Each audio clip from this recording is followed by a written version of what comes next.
Quentin Adler observed from afar as a delivery driver faltered, his legs giving way before he crumpled onto the frigid pavement outside the warehouse. Quentin felt a sudden plunge in his stomach. Without a moment's hesitation, he dashed ahead, the sound of his steel-toed boots echoing against the concrete.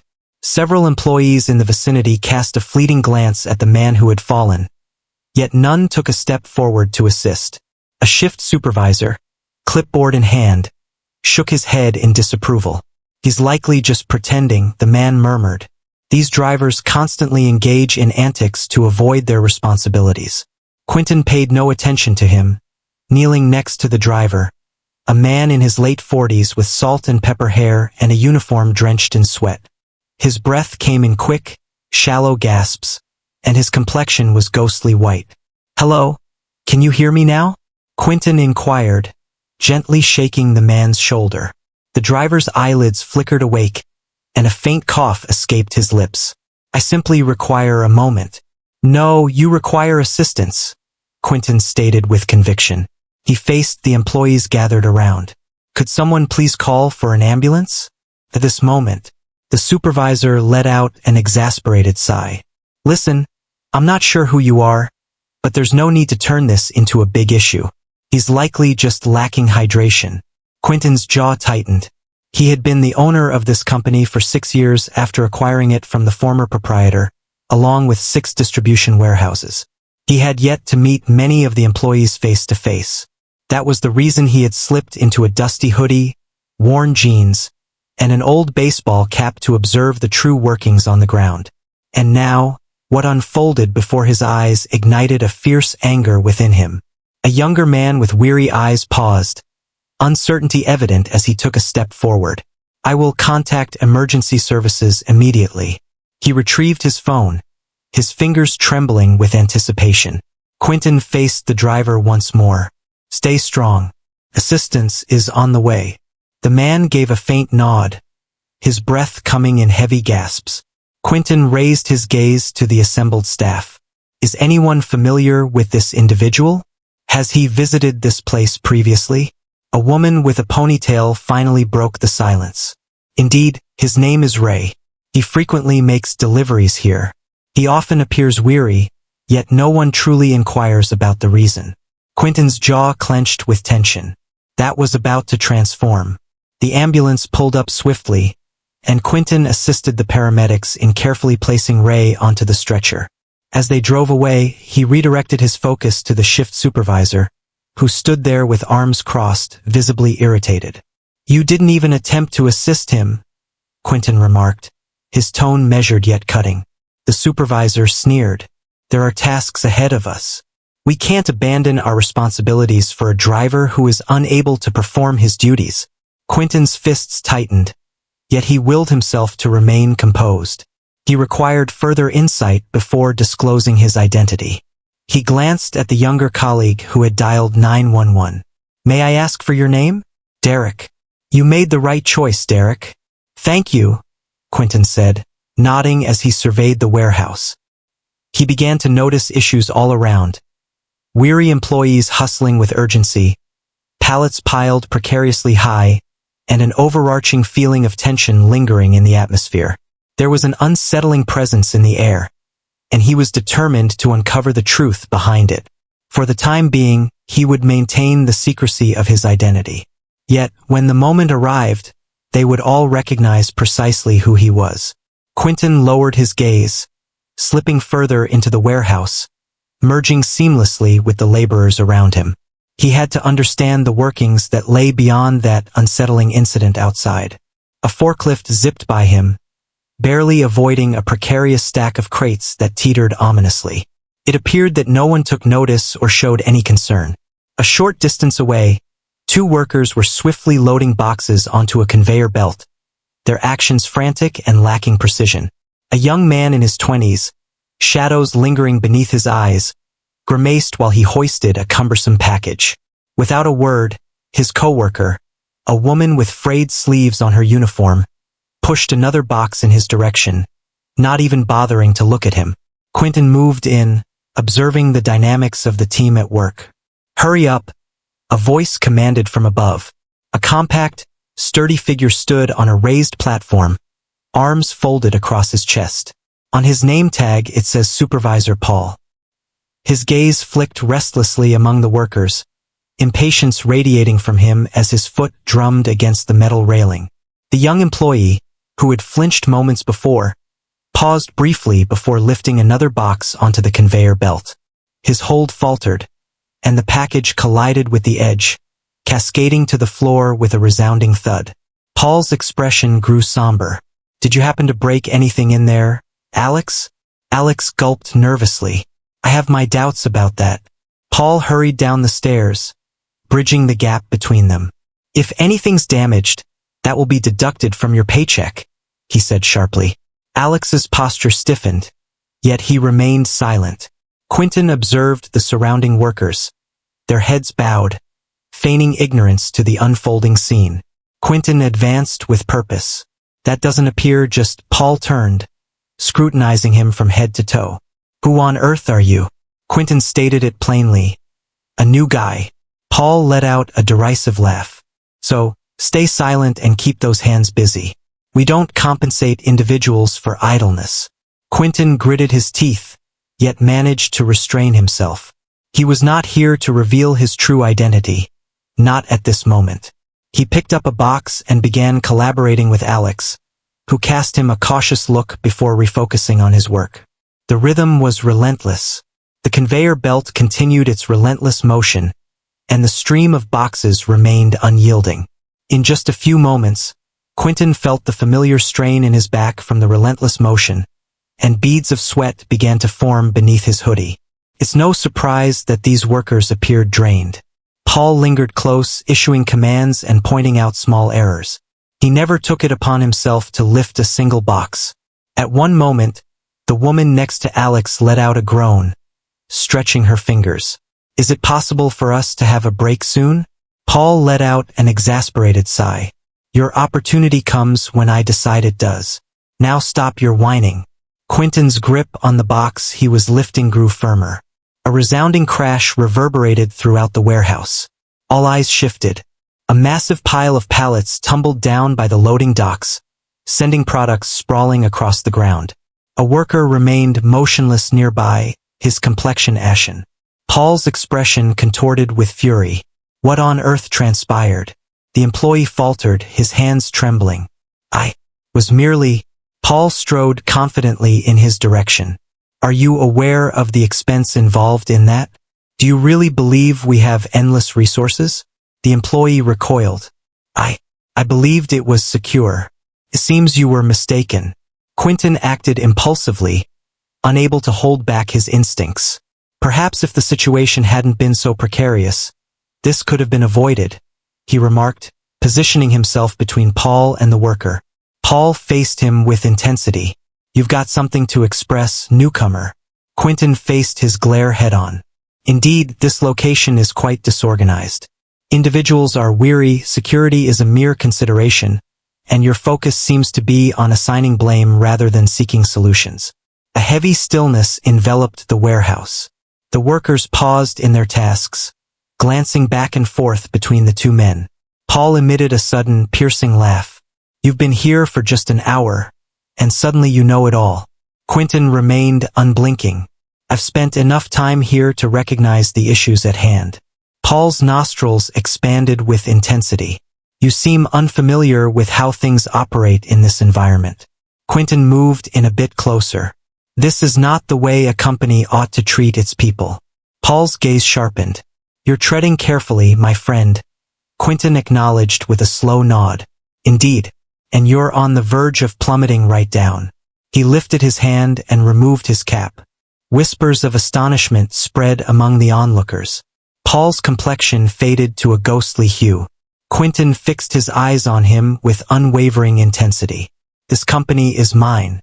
The warehouse was enveloped in a profound silence. Paul's lips parted, yet silence enveloped him. The workers remained motionless, their eyes filled with disbelief. The atmosphere was thick with unease. Quentin allowed the silence to linger for a moment before he spoke once more. "Years have gone into building this company," he stated, his tone unwavering yet incisive. I just witnessed a man fall to the ground outside, while those responsible turned a blind eye. I've witnessed individuals exerting themselves to the brink, disregarding safety, while a supervisor seems more focused on instilling fear than guiding effectively. Paul's face flushed with color. Listen, this isn't, Quentin interrupted him. Just skip it. I have witnessed it firsthand. You remained completely unfazed when that driver hit the pavement. You charged him with pretending. Now I understand the way you handle those who work for you. Paul's posture became rigid. I manage things with precision. Without effort, we won't achieve our targets. Quentin's demeanor remained steadfast. And at what price? Exhausted workers, hazardous environments, individuals too fearful to voice their concerns. He glanced at the workers around him. How many of you have hesitated to step back due to fear of backlash? A handful of uncertain hands were raised. Some workers cast anxious looks at one another, seemingly hesitant to confess their uncertainty. Quentin's jaw clenched with tension. I had the same impression. He glanced over his shoulder at Paul. Your role is to inspire and uplift, not to diminish others. Paul's hands tightened into fists at his sides. With all due respect, you may not fully grasp the experience on the floor. It's simple to form opinions from a position of advantage. Quentin's gaze sharpened. I just completed a shift collaborating with them. I hoisted the identical boxes, experienced the same fatigue, witnessed the same issues up close. What I witnessed is simply intolerable. Paul's lips formed a tight line, yet he remained silent. Quentin faced the workers. I'm eager to hear your thoughts. What is truly happening in this situation? There are no repercussions, only truthfulness. Silence enveloped the room, leaving everyone momentarily speechless. Then Derek paused, contemplating his next move before taking a step forward. He expressed that the quotas are unachievable. They continue to rise, yet we lack additional support, and if we lag behind... His voice faded into silence as he cast a glance at Paul.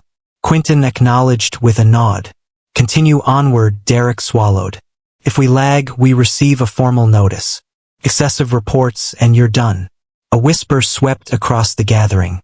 A different employee, the woman who had requested a break earlier, folded her arms. And if we attempt to share any concerns, nothing shifts. We're simply advised to be resilient or find a solution. Alex squirmed in discomfort. I've witnessed individuals sustaining injuries yet continuing to work, driven by their fear of reporting it. Expressing yourself often leads to being seen as a troublemaker. Quentin felt a knot in his stomach. He had anticipated challenges, but nothing of this magnitude. He glanced over his shoulder at Paul. Were you aware of this? Paul's eyes darted momentarily, yet he remained silent. Quentin inhaled deeply, maintaining a steady tone. Your time here is complete. Paul's demeanor grew stern. Surely you must be joking. Quentin remained unblinking. Your services are no longer required. In effect, right away. A wave of disbelief swept across the warehouse. Paul emitted a brief, sardonic chuckle. Letting me go won't resolve the issues at hand. You believe these issues begin and conclude with me. Quentin's eyes remained steadfast. No, but you've exacerbated the situation. And I cannot allow someone of your caliber to guide my people. Paul's jaw quivered, yet he remained silent. After a moment of tension, he let out a sharp breath and pivoted on his heels, striding purposefully toward the exit. Quentin exhaled deeply before speaking to the workers. This is not the conclusion of his story. I acknowledge my role in what has transpired here. I ought to have recognized it earlier, and I assure you that this will be different moving forward. The audience stood in hushed stillness, doubt reflected in their gazes. Quentin locked eyes with each of them in turn. Effective immediately, we will be conducting reviews of quotas, enforcing mandatory breaks, and ensuring that any form of retaliation for raising concerns is strictly prohibited.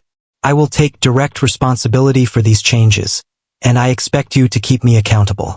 If there's an issue, I must be informed. Derek paused, uncertainty flickering in his mind. Are you serious about that? Quentin gave a slight nod. I certainly do, and I will demonstrate it.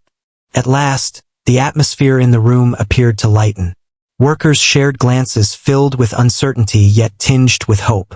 Quentin understood that resolving this issue wouldn't be instantaneous. Yet this marked the initial move forward. He was determined to transform this company into a workplace that inspired pride among its employees. Quentin found himself amidst the laborers, the atmosphere heavy with doubt. Paul had left, yet the scars of his actions lingered, refusing to fade with the dawn. The individuals before him had endured a long history marked by fear and fatigue, and mere promises would not suffice to persuade them that genuine change was on the horizon. He approached Derek, Alex, and the others who had voiced their thoughts. They observed him with a careful eye, as though anticipating the instant he might waver or ease his position. Quentin insisted, "I want the unvarnished truth. No embellishments. If I can't grasp precisely what's amiss, I won't be able to resolve it." Derek cast a quick look at the others before he began to speak. "It's not merely about the quotas. It's the manner in which we are treated. We are seen as numbers, not as individuals. People hesitate to report illness because they fear returning to reduced hours or less desirable shifts." Alex agreed, noting the disarray of the equipment. "That forklift that nearly struck you earlier is just one example, and the brakes frequently malfunction. We have brought it to attention." He showed some reluctance. Nothing ever gets accomplished. Quentin felt a knot in his stomach. He had set aside money for maintenance, yet someone, somewhere had chosen to overlook those necessary repairs for the sake of convenience. The woman who had spoken earlier, named Tag Reed Lisa, crossed her arms. "Once we held a deep sense of pride in our craft, but when you're consistently made to feel insignificant, that belief can seep into your very core." That struck deeper than anything else. He established this company with the intention of crafting an environment where individuals desired to be, a space where they felt appreciated. And yet here they stood, expressing that they felt like mere afterthoughts. Quentin shifted his gaze to the warehouse office. "Join me on this journey." The tight-knit circle cast cautious looks at one another before stepping in behind him. The workspace was a jumble of documents, a computer screen blinking with a pending system update, and a partially filled coffee cup resting nearby. This was the place where Paul dedicated his hours, distanced from the hustle, making choices that influenced lives without truly grasping their essence. Quentin refrained from taking a seat. "I require names. Who is responsible for maintaining the equipment? Who is responsible for managing the schedule? Who overlooked the reports?" Derek paused, contemplating his next move before taking a step forward. "All maintenance requests are directed to a person named Harris." He was meant to liaise with corporate, yet he merely shrugged. "Good luck getting a response," Lisa remarked. "The scheduling is handled by a woman named Brenda. She determines the allocation of shifts. If she isn't fond of you, you receive the most unfavorable outcomes." Quentin's jaw tightened. In response to the act of speaking out, Alex let out a breath through his nose. "That's more challenging to define. Documents unexpectedly show up in your file regarding performance concerns.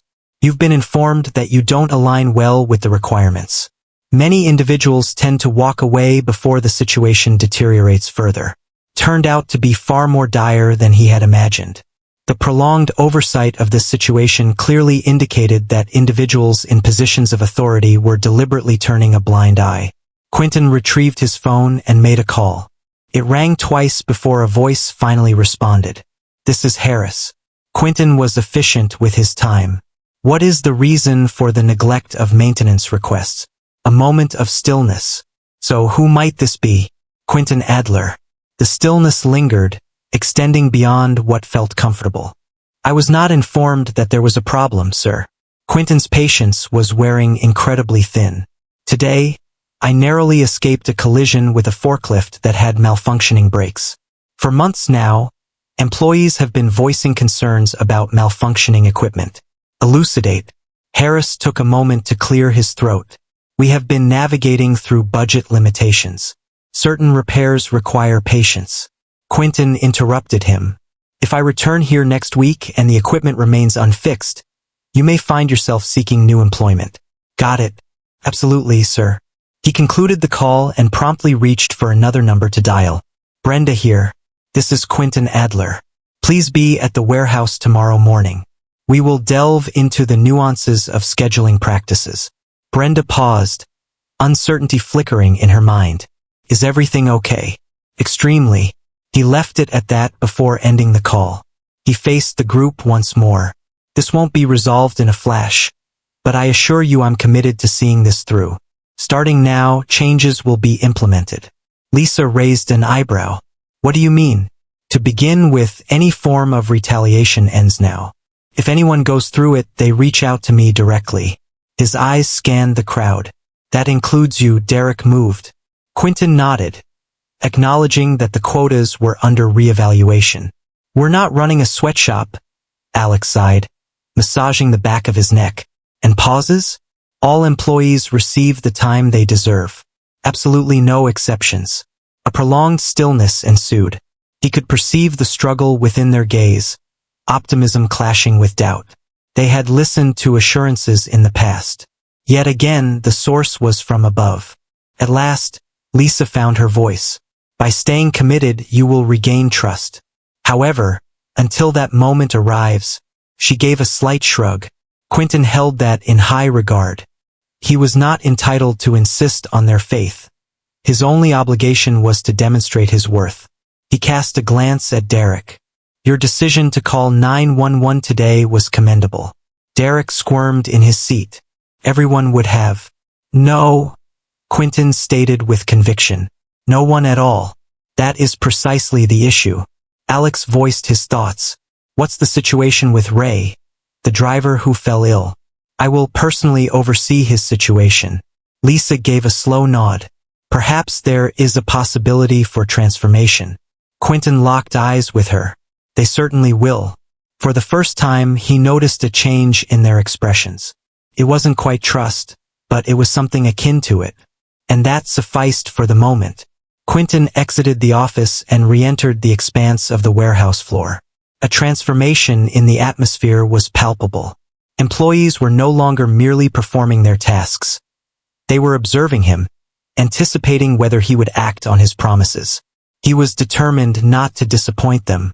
He retrieved his phone and entered another number. This time it was Malcolm, the operations director, who responded. I need you at the East Side warehouse first thing tomorrow, Quentin stated. We are facing urgent issues that require immediate attention. Malcolm paused, uncertainty flickering in his mind. What types of issues? Employee mistreatment, neglected maintenance concerns, hazardous working environments, the whole spectrum. A moment of reflection. I was not informed. Neither was I, Quentin interjected. That is the issue at hand. This was something we ought to have anticipated. We didn't, Malcolm breathed out. I will be present. Quentin concluded the conversation and faced the workers lingering nearby. I'll be pacing the floor for the remainder of the day. Now is the moment to express your thoughts. For a brief instant, uncertainty hung in the air. Then, gradually, they began to voice their thoughts. A man in his 50s, clad in a stained uniform and walking with a noticeable limp, made his way over.